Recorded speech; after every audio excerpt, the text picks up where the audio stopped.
हाथी के निकले हुए दांत अब अंदर कैसे आए। बोले आप ही कुछ करो जंतर मंतर। अब कौन मंत्र मारूं मैं कि वो भोपाल से देवास वापस आ जाए।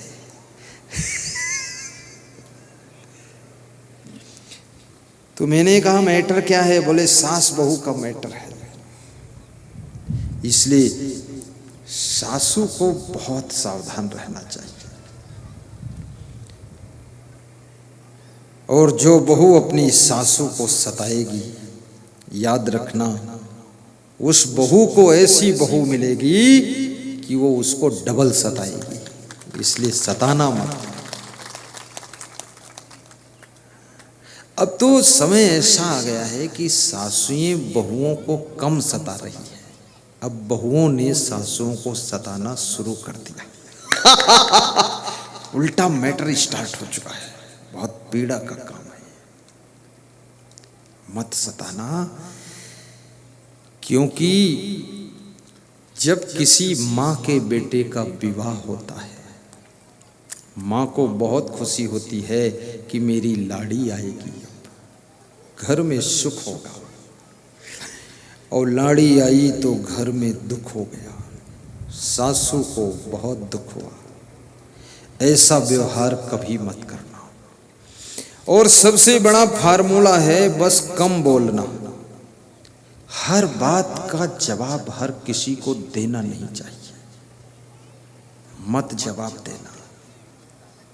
सुन लो, सह लो, गम खा लो। थोड़ी जिंदगी है, सुकून से जी लो। और बहू को, सासू को, सबको मिल करके घर में 10 मिनट का समय निकाल करके शाम को या सुबह 24 घंटे में कभी भी परिवार के साथ बैठ करके थोड़ा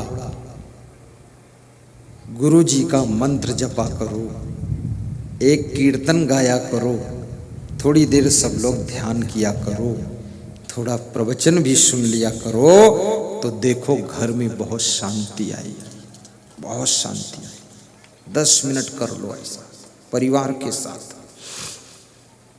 10 मिनट में मन निर्मल हो जाएगा। और ये भी निवेदन करूंगा कि रात में 9 बजे आस्था भजन चैनल में मेरा प्रवचन आता है, उसको भी 20 मिनट सुन लिया करो। कितने लोगों ने सुना है हाथ उठाकर बताओ। Very good, thank you, thank you, बहुत अच्छा। और मोबाइल के यूट्यूब में भी प्रवचन आता है। मोबाइल के यूट्यूब में किसने किसने सुना हाथ उठाओ। वाह वाह, धन्यवाद धन्यवाद। नीचे करो। यूट्यूब में उसे सब्सक्राइब भी कीजिए, उससे पैसा नहीं कटेगा। जो नया वीडियो लोड होगा सबसे पहले आपके मोबाइल में आएगा, ये फायदा होगा। और सब्सक्राइब करने से व्यूअर की संख्या बढ़ेगी। और जब व्यूअर की संख्या बढ़ेगी तो क्या होगा, जो होगा वो होगा, बताऊंगा नहीं क्या होगा, फायदा होगा।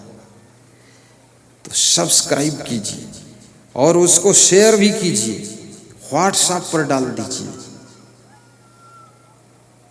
और प्रचार भी कीजिए। दूसरों को बताइए कि प्रवचन सुना करो।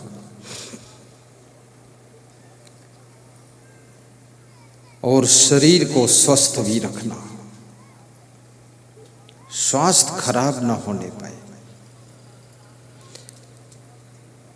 इसके लिए कोई बीमारी आए तुरंत सावधान हो जाइए। टाइम पास मत कीजिए, उसको बढ़ने मत दीजिए। और सबसे पहले बीमार होने से बचना है तो अपने पेट को ठीक रखिए। पेट में गड़बड़ी नहीं होना चाहिए। स्वस्थ व्यक्ति का लक्षण है कि भूख खूब लगे और नींद खूब गहरी नींद आए तो समझ लो तुम स्वस्थ हो। और भूख कम लगे और गहरी नींद ना आए तो समझो तुम बीमार होने की चेतावनी पा चुके हो। भूख खूब लगना चाहिए। इसमें ऐसे कितने लोग जिनको भूख खूब लगती, हाथ उठाओ। केवल 150 लोगों को भूख लगती है, बाकी तो बिना भूखे ही खाते रहते हैं। ऐसे कितने लोग हैं जिनको गहरी नींद आती है, बिल्कुल बेहोश सोते हैं, हाथ उठाओ।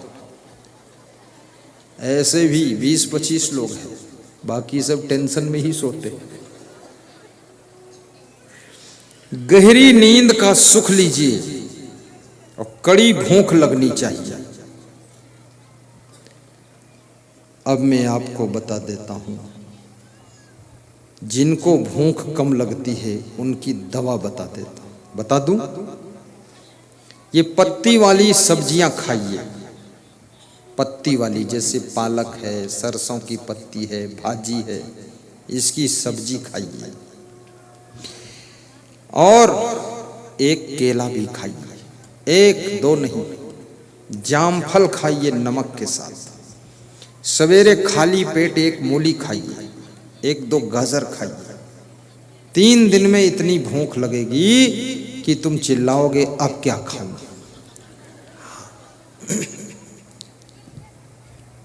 ये भूख की दवा। और भूख लगेगी तो भोजन जो खाओगे हजम भी होगा, और हजम होगा तो खून बनेगा, और खून बनेगा तो ताकत बनेगी, ताकत बनेगी तो आपकी तंदुरुस्ती अच्छी रहेगी, मुखमंडल चमकता रहेगा। मुखमंडल को भी चमका दीजिए, ऐसे बिल्कुल सुंदर शरीर हो जाए आपका, स्वस्थ और सुंदर। कभी कभी शीशा भी देख लिया करो कि चेहरा कितना बिगड़ता जा रहा है। ये ज्यादा माया जाल के आफा काफा में उलझो भी मत। ये हाय दाए में यहाँ कुछ भी नहीं है, फालतू ढोंग ढकोसला है। एक्सीडेंट हो जाए मर जाओगे, जहां का तहां सब अधूरा पड़ा रहेगा। हार्ट अटैक हो जाए तुरंत खत्म हो जाओगे, कुछ ठिकाना ही नहीं। इसलिए चिंता इतना करने की जरूरत नहीं है, निश्चिंत भी रहो और अच्छा काम करो, अच्छा डिसीजन लो, अच्छी मेहनत भी करो और खुश भी रहो। और दूसरों को भी लफड़े में मत डालो, खुद लफड़े में मत फंसो। जो दूसरों को लफड़े में डालता है वो खुद ही लफड़े में फंस जाता है। एक बूढ़ा आदमी, बूढ़ा भगत ट्रेन के डिब्बे में बैठा हुआ माला फेर रहा था। बड़ी अच्छी कथा है। अकेला था, डिब्बा खाली था, निश्चिंत था, खुश था, शांति से बैठकर माला घुमा रहा था, अपने इष्ट देव का नाम ले रहा था। श्री श्री सद्गुरुदेवाय नमः, श्री श्री सद्गुरुदेवाय नमः। जो भी इष्ट था उसका, खुश था, मगन था। अगली स्टेशन पर ट्रेन रुकी, उस डिब्बे में 12 नौजवान विद्यार्थी घुस गए डिब्बे में। और वो विद्यार्थी थे, छात्र थे, स्टूडेंट थे, शैतान थे, हुल्लड़ मचाने लगे। तो उस बूढ़े भगत ने कहा, क्षमा कीजिएगा, शांत बैठिए, भजन में बाधा न डालो। लेकिन वह हुड़दंग नहीं बंद किया। तो उन बच्चों के मन में एक बात आई कि ट्रेन में जंजीर लगी है, लिखा है गाड़ी रोकने के लिए जंजीर खींचिए, तो आज खींच कर देखूंगा, ट्रेन रोकूंगा। तो उस बूढ़े आदमी ने मना किया कि फिजूल की बात मत करो, जंजीर मत खींचो। बोले नहीं खींचूंगा, तुम कौन होते हो? तो फिर दूसरे विद्यार्थी ने कहा, उसमें लिखा है 500 रुपये जुर्माना और 6 महीने की जेल, अगर बिना विशेष कारण के खींचा। अरे बोले चलो कोई बात नहीं, अपन तो जुर्माना भी दे देंगे, लेकिन ट्राई कर लेंगे एक बार। तो जुर्माना इकट्ठा किया, आपस में चंदा लगा लगा करके 100 रुपये इकट्ठा किया, तो 1200 रुपये इकट्ठे हुए। 1200 एक विद्यार्थी की जेब में रख दिया कि तुम रखो संभाल कर, और जब टीटी आएगा तो उसको दे देंगे जुर्माना, लेकिन खींचेंगे चलो। तो उस बूढ़े भगत ने कहा कि लेट हो जाएगा, सबको यात्रा करनी है, किसी को ऑफिस जाना है, तुम चैन खींचोगे, चैन पुलिंग मत करो। लेकिन नहीं माने, चेन पुलिंग कर दिया, ट्रेन रुक गई, टीटी आ गया और टीटी ने कहा कि क्यों खींचा चेन तुमने, ट्रेन क्यों रोका? चलो, तू वे विद्यार्थी थे, स्टूडेंट थे, बुद्धिमान थे, होशियार थे। उन्होंने कहा महोदय हमने नहीं खींचा है, ये बूढ़ा आदमी बैठा है, ये चेन पुलिंग करके वहां बैठकर माला फेर रहा है, इसने खींचा है। उस बूढ़े को फंसा दिया लफड़ा में।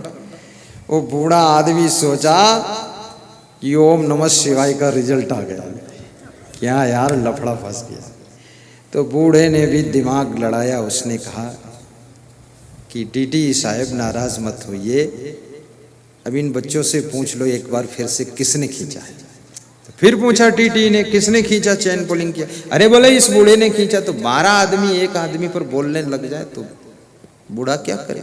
टीटी ने कहा आप इतने बुजुर्ग हो गए, 60 साल उम्र हो गई, फिर भी इतनी हरकत कर, क्यों खींचा तुमने? बोले बहुत बड़ी जरूरत थी इसलिए खींचा। बोले क्यों? बोले हमारे पास 1200 रुपये थे, इन लड़कों ने छीन लिया है और इस लड़के की जेब में 1200 हैं, वो दिला दीजिए बस एक बार। तो टीटी ने उसकी जेब चेक किया तो उसमें 1200 निकले, तो उससे लेकर उस बूढ़े को दे दिया। और टीटी ने कहा कि ट्रेन में लूटपाट करते हो तुम, चलो पुलिस बुलाया, उनका चालान किया। और पुलिस जब जेल तरफ ले जाने लगी तो बूढ़े ने अपनी सफेद दाढ़ी पर हाथ घुमाया, कहा ये बाल धूप में सफेद नहीं हुए, जाओ मजा लो जाकर।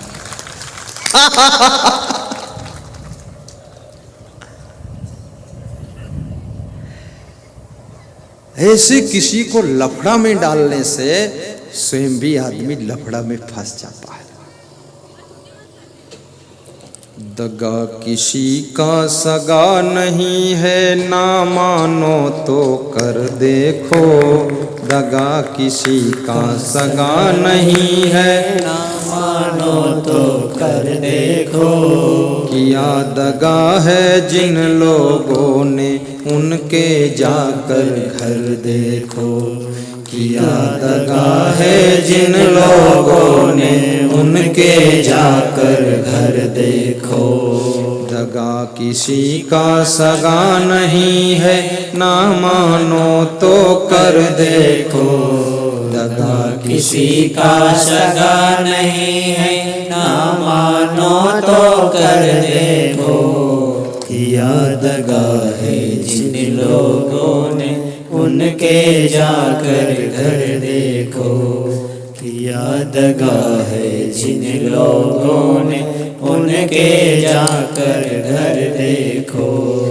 एक हाथ ताली नहीं बाजे, ना मानो तो बजा देखो। एक हाथ ताली नहीं बाजे, ना मानो तो बजा देखो। किया दगा है जिन लोगों ने, उनके जाकर घर देखो। किया दगा है जोर से गाओ। लोगों ने, उनके जाकर घर देखो। किया दगा है जिन लोगों ने, उनके जाकर घर देखो। बिना भूख भोजन नहीं भावे, ना मानो तो खा देखो। बिना भूख भोजन नहीं भावे, ना मानो तो खा देखो। बिना बुलाए पर घर जाना, मान नहीं चह जा देखो। बिना बुलाए पर घर जाना, मान नहीं चह जा देखो। बिना बुलाए पर घर जाना, मान नहीं चह जा देखो। बिना बुलाए पर घर जाना, मान नहीं चह जा देखो। दगा किसी का सगा नहीं है, ना मानो तो कर देखो। दगा किसी का सगा नहीं है, ना मानो तो कर देखो। किया दगा है जिन लोगों ने, उनके जाकर घर देखो। किया दगा है आइए जोर से। जिन लोगों ने, उनके जाकर घर देखो। बिना मौत मरता नहीं कोई, ना मानो तो मर देखो। बिना मौत बहुत सुंदर। मरता नहीं कोई, ना मानो तो मर देखो। किया दगा है जिन लोगों ने उनके जाकर घर देखो। किया दगा है जिन लोगों ने उनके जाकर घर देखो। कबीर आप ठगाइए और न ठगिए कोई, आप ठगे सुख उपजे और ठगे दुख हो। दुख में सुमिरन सब करे, सुख में करे न कोई। जो सुख में सुमिरन करे, दुख काहे को होय। सुख में सुमिरन ना किया, दुख में किया याद। कहे कबीर दास की, कौन सुने फरियाद। सुख में सुमिरन कीजिए। सुख अर्थात हर तरह से तुम संपन्न हो,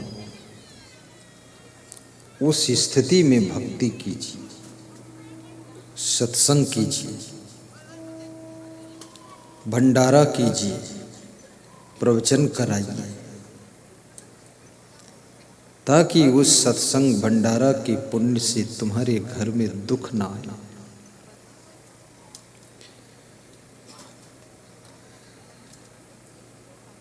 दूसरों का ध्यान भी रखिए, परोपकार कीजिए और वक्त को पहचानिए। आज का प्रसंग यही था कि अवसर चूकने ना पाए।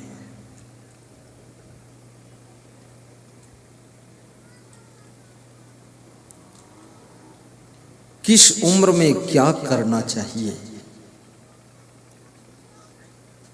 इस बात का भी ख्याल रखिए। बुढ़ापे में शादी मत कीजिए।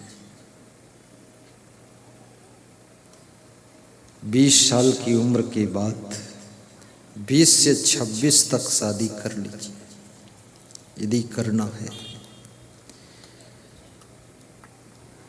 40 के बाद शादी आपके ऊपर भार बन जाएगी। 40 साल तुम्हारी उम्र है, अब बच्चे कब होंगे, फिर उनको कब पढ़ाओगे, बुढ़ापे में क्या संभालोगे। और कितने लोग तो 70 साल की उम्र में भी विवाह करते हैं, बड़े बेशर्म लोग हैं। और यदि बिना शादी के, बिना भोग विलास के रह सको तो साधु बन जाइए।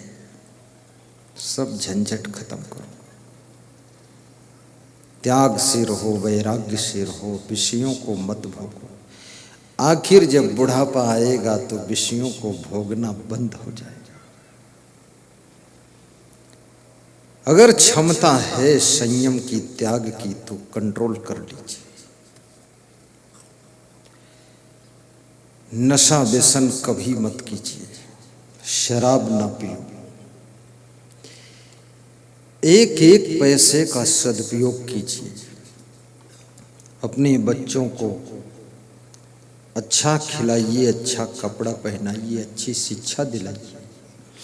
साधु संत को अच्छा दान पुण्य भी कीजिए। शराब में पैसे बर्बाद ना कीजिए। अपनी बहन को भी, जब बहन आपके घर आई, उसके सब कपड़े नए कर दीजिए। अपने माता पिता को भी अच्छे कपड़े बुढ़ापा में पहनाइए, उनको स्नान भी कराइए। आदमी भैंस को स्नान कराता है, भैंसा को स्नान कराता है। भैंस और भैंसा को स्नान कराते हुए मैंने देखा लोगों को रगड़ रगड़ के। लेकिन जिस माता पिता ने जन्म दिया है, कमजोर अवस्था में उनको भी स्नान कराइए, उनके लिए अच्छी साबुन दे दीजिए, उनकी रजाई हर वर्ष बदल दीजिए, किसी गरीब को दान दे दो, उनको नई रजाई बढ़ा दो। और स्त्रियों को चाहिए कि यदि संभव हो सके हर रोज तुम नई साड़ी पहनो और पुरानी साड़ी रोज दान कर दो। अपने पति से कह दो कुछ नहीं चाहिए, बस 365 साड़ी चाहिए, दान देती रहो, रोज नई पहनो। पुरानी साड़ी थैले में रख करके जाओ, रास्ते में कोई मिल जाए फटी लटी कटी धोती पहने, दे दो, ले जाओ माता जी पहन। देखना तुम्हारे पास साड़ियों का ढेर लगा रहेगा। पुरुषों से भी कहूँगा तुम भी रोज नया पैंट शर्ट पहनो, एक पैंट शर्ट रोज दान कर दो। रास्ते में दान करके आओ, अंडरवियर पहनकर घर में। पत्नी पूछे क्या हुआ, बोले दान हो गया।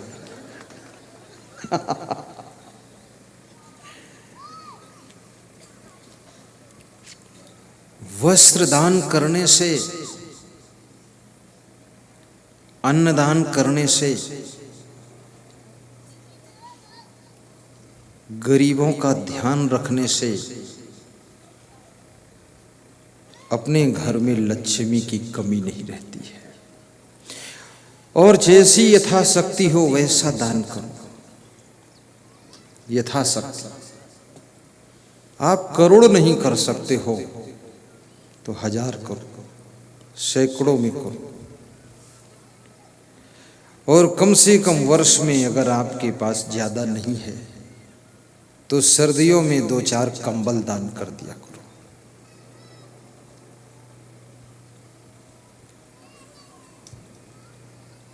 अपने गांव में मिलजुल कर सत्संग करा दिया करो। गुरुजी के नाम पर एक नशा छोड़ दिया करो। यदि तुम 50 रुपये का रोज नशा करते हो, आपके गांव में 500 आदमी नशा कर रहा है, तो 50 को 500 से गुणा कर दो, 25 कितना हो गया? करो, 50 को 500 से गुणा करो, 25 4 जीरो बढ़ाओ, 3 जीरो आगे, 1 दही सैकड़ा 1000 10,000 25,000 हो गया। 25,000 डेली बचेगा नशा का गांव भर में। 10 दिन में 2.5 लाख। क्या बात है। 10 दिन के नशा की बचत से प्रवचन हो जाएगा, समागम हो जाएगा। फिर मेरे समागम में तो 2.5 लाख भी खर्च नहीं होता है। 2.5 लाख में तो 2 बार हो जाएगा। क्या खर्चा है? थोड़ा खर्चा है, जो खर्चा है वो खर्चा है। बस ये मंडप लगाना है, संतों के लिए दाल चावल सब्जी लाके रख देना है, बस यही तो है। अभी यहाँ का कार्यक्रम है, किशोर भाई संतों के भोजन की व्यवस्था 6-7 हज़ार में लेकर आ गए, बस सब संत तृप्त हो जाएंगे। 2 टाइम भोजन बन जाएगा, 1 टाइम नाश्ता, और फिर पकड़ो रास्ता, जाओ। हाँ, वो किशोर भंडार व्यवस्था करेगा। और मंडप लगा दिया बस। और ये मंडप भी तुम्हें दौड़ धूप नहीं करना, मेरा सत्संग सरल है। ये खेत यहाँ का है, बाकी ये जो सामान दिख रहा है ये सब मेरे साथ में आया है। ये बात है ना, केवल खेत नहीं आया है, जमीन यहाँ की। ये पंडाल, ये पर्दा, ये माइक, ये वीडियो, ये हॉर्न, ये साउंड बॉक्स, ये व्यास गादी, ये तखत, ये कुर्सी, ये टेबल, ये कार्यालय, ये झालर, ये बिछावन, ये सब साथ में, सीढ़ियाँ, साधु संत कर्मचारी लगाने उतारने वाले, हम भी भोजन बनाने के बर्तन, हमारे कमरों में भी जो बिछाए वो भी सब साथ में आया है। सब गद्दा, रजाई, मच्छरदानी, चूल्हा, रोटी चूल्हा अलग, दाल चावल का चूल्हा अलग, तावा, चिमटा, करछुल, चम्मच, कटोरी, गिलास, बेलन, चौकी, सब, चक्कू सब्जी काटने के लिए, सब साथ में, कुछ पचड़ा रखते नहीं, झंझट का काम। अब किससे मांगोगे चलनी लाओ, 10 मिनट बाद आ रहा, देर कर देता है। चाकू मांगो तो इंदौर खरीदने जाता है, हमको लेट हो रहा है, तो अपना सब सामान, ये सारे सामान का नॉमिनल पेमेंट देना पड़ता है। थोड़ा पेमेंट दे दिया बस काम खत्म। उसका ऐसा भी नहीं कि बहुत महंगा है, हाँ? 4 ट्रकों में सामान भर के आता है पूरा। ये तो जितना बड़ा खेत है इतना बड़ा पूरा पंडाल लग जाएगा। 30,000 लोगों के बैठने भर का पंडाल है। और बिछावन देखिए, चटाई और चटाई के ऊपर कपड़ा, बिछावन ठीक है कि नहीं, साफ सुथरा। इस पर तो सोने का मन होता है कि लेट जाऊं, सो जाऊं, ऐसा सुंदर, सफाई, क्लीन।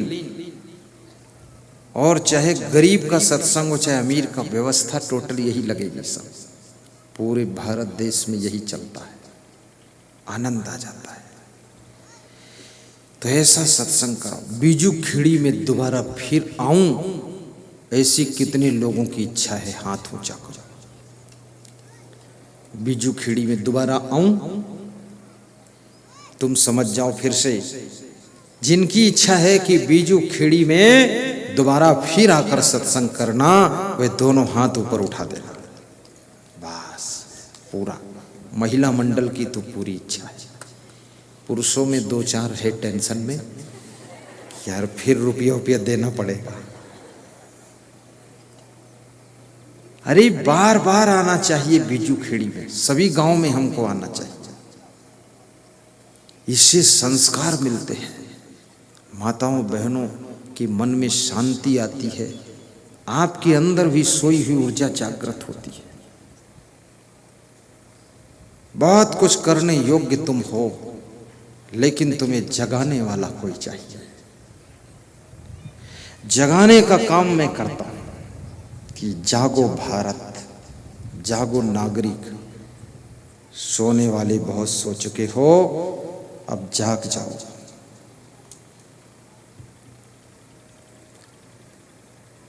और गुरुमंत्र भी लेना चाहिए, गुरु दीक्षा, नामदान।